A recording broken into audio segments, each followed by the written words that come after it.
For me, it has been the voice feature of it, being able to enable that and dictate. I mean, sure, it's been there a while, but I found myself doing a lot more on my phone with the voice keyboard function, being able to just dictate and everything from there. And I'd said to myself, oh, if only I could do this on the desktop. Welcome to Macpreneur, the show for seasoned solopreneurs looking to streamline their business on a Mac. Unlock the secrets to saving time and money with your host and technology mentor, Damien Schruers. Hello. Today I have the pleasure to introduce Shaun Whynacht. Shaun is the founder of Blue Cow Marketing, a firm specializing in simplifying business operations through innovative marketing automation. A dedicated Mac user for longer than he hasn't been, Shaun embraces the Mac way of life in both his personal and business worlds. With over 12 years of experience, he helps financial advisors, coaches, and speakers streamline their sales and marketing processes, freeing up time to focus on what they do best. Known for his friendly, straightforward approach, Shaun delivers tailored automation solutions that save time and reduce stress, all while enjoying a good dad joke. Shaun, welcome to the show. Thank you for having me. Yeah, thank you for coming to the show. Let's jump right into your Mac setup. What's the current Mac that you have right now?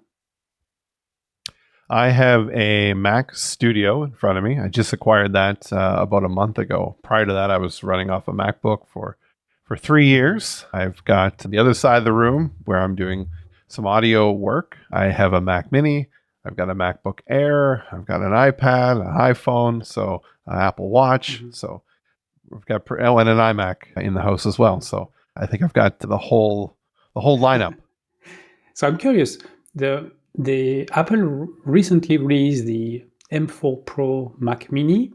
The Mac Studio is still on the M2 processor. Did you go actually the M2 Ultra, or did you go M2 Max? No, I just went to the out of the box, the standard version of it. Yep. Yeah, I'm not running a lot of processing that I need to do with it. So yeah, it's not clear when the M4 Mac Studio will get released, and so because you're on a desktop kind of computer, what kind of screen do you have? Did you go with the Apple Studio Display or the Studio Display XDR? No, I've got two curved Samsung display monitors that are here with a desk mount on them and a motorized standing desk. Prior to that, I was running just two tabletop mounts. I've never really had an Apple display, the independent ones, other than the ones that are on either a laptop or an iMac. And so those are curved. Are they ultra wide or? Yep. No, they're a little bit wider than a standard, but they're not ultra wide. It's still a big display. They're each 32 inches. Wow. So yeah. Yeah. So a lot of real estate for your Windows. Yes. Yeah. Yep. Very good. If we go back in time, what was your first Mac, and how did you get into the Mac ecosystem? Well, my background is in television production. That's what I went to school for. And when speaking to people in the industry and looking to get a computer that I could edit video on, and that's I was in that cusp transition of non-linear to linear editing. So going from learning how to edit on tape to then in a digital format. And it was said to me that if you want a reliable system, go with a Mac. And back then it was Final Cut Pro was the industry standard for that. So I got a Mac when I left school, and it was an iMac, and I don't remember which version it was, but it was the one with the white, and it had the little like articulating arm with the brass. And I still, to this day, I think that's an amazing looking Mac. I wish I still had one just for the nostalgia of it. But that was my first one, and I would shoot wedding videos, and I would burn the DVDs in the DVD burner that was in it. And yeah, I've never had an issue since with any Mac, other than kind of getting to the point where I'm like, okay, I want more power, and I just outgrow it, which has always seemed to be like 6-7 years later. And whereas before, when I was in the PC world, it was, it had about a year and a half shelf life in a computer before it would either die on you or you'd have to upgrade. Yeah, the iMac that you mentioned was nicknamed the Sunflower iMac. And it was a G4 at the time processor. And for the anecdote, this is the first Mac that I bought, and not for me, but for my grandfather. My grandfather wanted a computer to write his books. He has made a lot of books. And I was eyeing the Mac for a long time. I was still on PCs. And so I found him that one. Actually, it was secondhand. I still have it today. Fortunately, my grandfather passed away, I was able to get it back. And I still have that GMac. And I boot it up, I think, during COVID because I was looking for a machine for my daughter. Fortunately, it was not powerful enough. But it's still booting, still working. As you said, it's it's for me, one of the most beautiful Mac ever produced. It's so beautiful. Very good. And so, from that one, as you said, right? As you said, the longevity of the Mac hardware, it's incredible. Huh? Absolutely. And from that I went to more of the standard kind of design of an iMac, where the drive was in the side of the monitor, and and that one lasted me for many years, and did a lot of projects on that, right? Sometimes somehow it's, for me, it's a little bit of a pity, because the hardware lasts much longer than the operating system is supported, right? And so I have so many iMacs and Macs. I still have a Mac Mini from 2010 that unfortunately I can't seriously put online. Unfortunately, but it's a bit of a shame that they stop supporting the operating system after a certain amount of time. And so talking about operating system, are you on the very latest version, the Sequoia version, which is the very latest, or yes, are you still behind a little bit? Yeah, and I've enrolled in their beta release program, so I always get the stuff in advance and try it out. So, are you living on the fringe then? Are you using beta software on your production machines? Yes. Okay. Yeah. I've never had an issue. I would never do that if I didn't have a Mac, though. I'm not on the developer version. I'm on the public beta version. So, which is usually two releases behind the developer beta. Yeah. And so, what are your most favorite Mac apps at the moment? For me, I mean, I use a lot of different apps.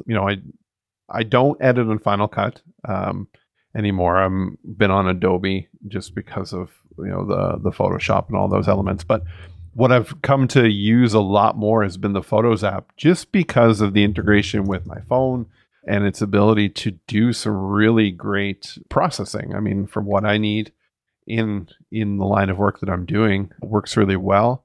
Obviously, the iCal calendar, use that a lot, the mail program. But one of the features that saves me so much time actually, there's two. There's the ability to airdrop. I think airdrop is an amazing feature. And then there's the shared clipboard feature. So there are many times where I want to view a client's website or landing page that I built on my desktop, and I just copy the URL, pull up my phone, hit paste, and it's there. I don't have to type it out. And I think if I was to track the amount of time saved by having to type those out, it'd be days saved with it. I just think that everything works really well together. And then obviously, Apple CarPlay and my vehicles now got wireless CarPlay now. So just everything. It's just like my entire life is one single operating system, right? Yeah, if we talk about the operating system, what did you notice with Sequoia? Did you notice anything special? Do you have a favorite new feature that came out? Not necessarily a new feature. I just think that the apps start to work better together. I like the ability to be able to wirelessly use my phone camera as a webcam that's in there. And then the new version with my laptop, and when I updated everything, was being able to have the virtual phone on it. So, you get a lot of notifications to your phone that you don't get on your desktop with different apps. And I don't always want to pull my phone out, and being able to just check it there has been, in my line of work, really, really good. And because you're on the beta, so you must be on the 0.2 already. Did you manage to get on the beta testing for Apple Intelligence? I haven't seen it show up in my phone yet. Not in the sense of what has been rolled out in the new iPhones and everything like that. So I haven't utilized much of it. I was excited when they rolled it out and announced it, because I'm big into AI and the work that I'm doing. But I think, until I can actually utilize it to its fullest capacity, when it becomes mainstream and public for everybody, I haven't seen too much use of it right now, personally. Yeah, for the moment, even if I installed the betas, I could not try because it's not available in Europe. I know it's available if the device is in US English, I think. I don't know for Canada, actually. But I know that, so they are looking at the country associated with the Apple ID and the language with which the device has been configured. And even then, there is a wait list. So you have to go to settings, and you have to apply to be on the beta track for Apple Intelligence. So I heard a podcast recently it was on AI related podcast, and the host was like wondering why he didn't see anything. And then he realized, I had to apply. He had to apply for the beta program, actually. Yeah. Very good. So what tip or trick did you discover recently on your Mac? For me, it has been the voice feature of it, being able to enable that and dictate. I mean, sure, it's been there a while, but I found myself doing a lot more on my phone with the voice keyboard function, being able to just dictate and everything from there. And I'd said to myself, if only I could do this on the desktop. So, in natural, true Shaun style, I started to Google, is this possible? And then, found the shortcut to be able to do that. And, I did it a couple times, and then until we just mentioned that again, I was like, why am I still typing things? I should use it more. But again, getting ideas out and being able to dictate into it. And now, I use ChatGPT a lot. I know not an Apple application, but again, everything moving to voice being key. And I think once we see Apple Intelligence roll out fully in devices, we're going to see more of that and what Siri can do for us. Yeah, I've personally never been someone who would use the phone with a voice. I don't know. It's not I tend to think in typing, right? Not. But I was coaching someone this summer, someone who had a MacBook and wanted to get better at using it. And that person was frustrated with the dictation on the Mac. And what we realized, because I'm not a user, so I was like trying to see what was happening. So he demonstrated using the dictation feature on his iPhone and his iPad.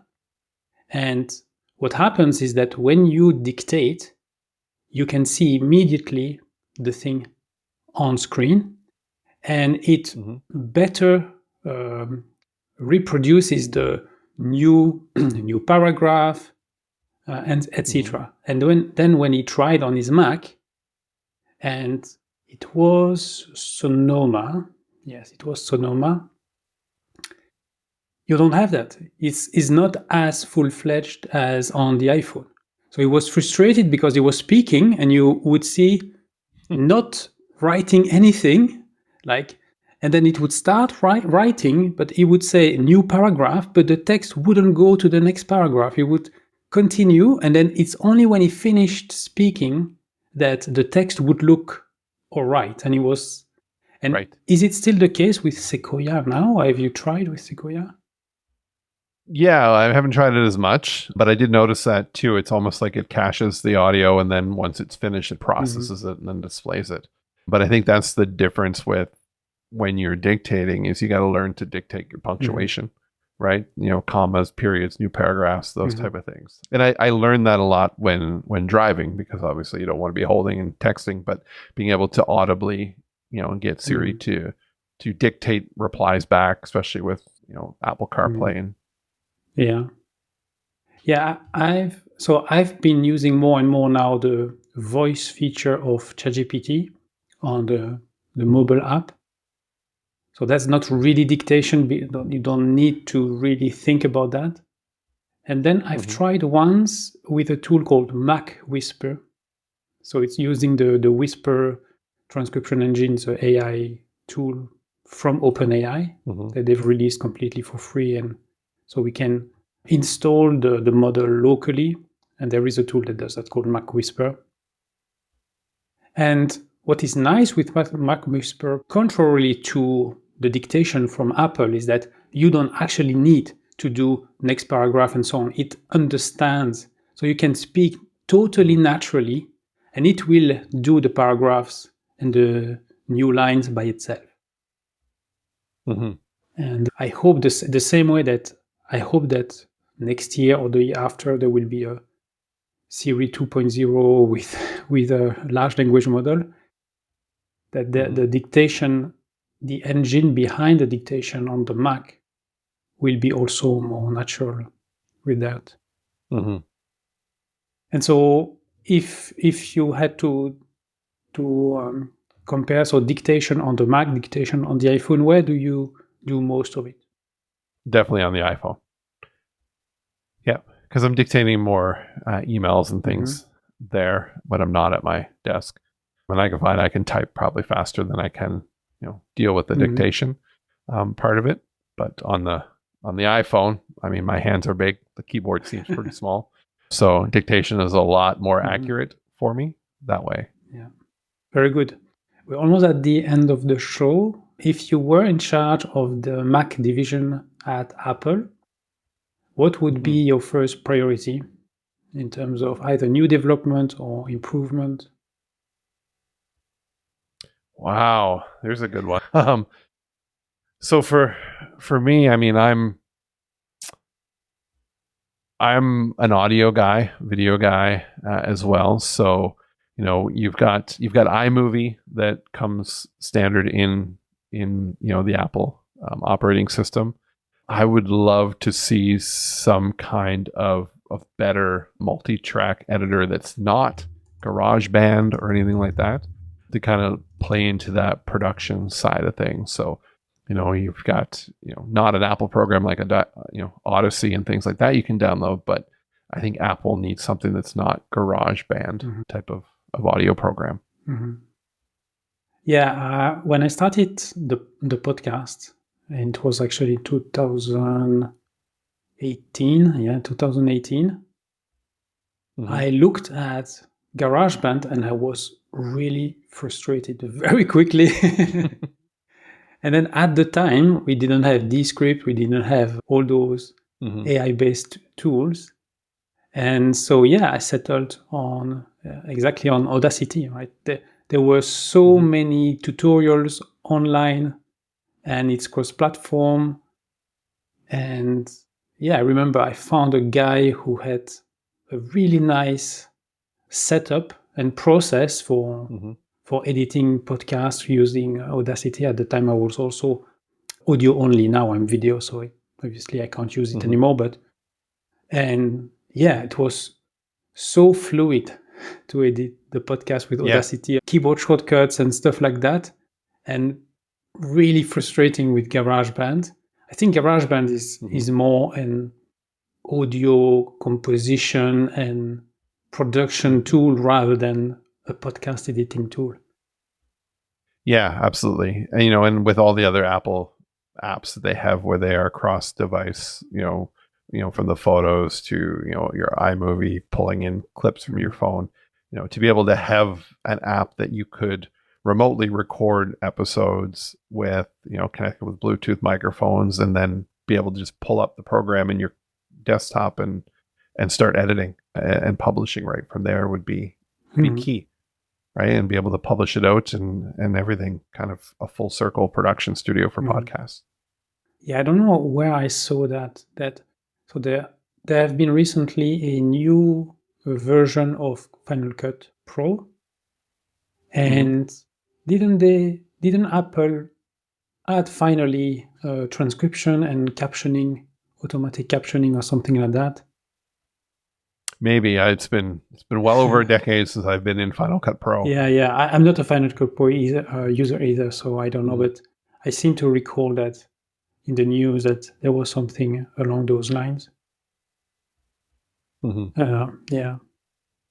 So from my side, I'm using Descript now to edit the podcast, and again, the ability to remove part of the video just by selecting text and doing backspace or delete, really going and selecting text, and also like in a word processor, you do find all the ums, the us, and so on, and then delete. Yep, I use Descript all the time. Yeah, it's so good, and it's I would say pretty good video editor as well, right? It's not the most user-friendly, but I think it does the job. Yeah. Very good. So yeah, thank you for sharing how you're using your Mac. And so where can people find you online? Yeah, so the easiest way is, I'm not going to try to spell out my name for people to search that way, but if you look up Blue Cow Marketing, you will find me on there. It's bluecowmarketing.ca. Thank you very much, Shaun. Well, thank you for having me. And so if, like Shaun, you would like to share how you are using your Mac to run your business, it's simple. Just visit macpreneur.com/apply. If you are already on Podmatch, just click on the button and you will land on the show profile. Otherwise, fill the application form and I will get back to you within a few days. Once again, it's macpreneur.com/apply. In the comments below, please share your main takeaway from this episode, and if not done yet, please subscribe to my channel so you will get more helpful tips on how to run your business on your Mac. And until next time, I'm Damien Schreurs, wishing you a great day. Thank you for watching the Macpreneur podcast. If you've enjoyed the show, please leave a comment and share it with a friend right now.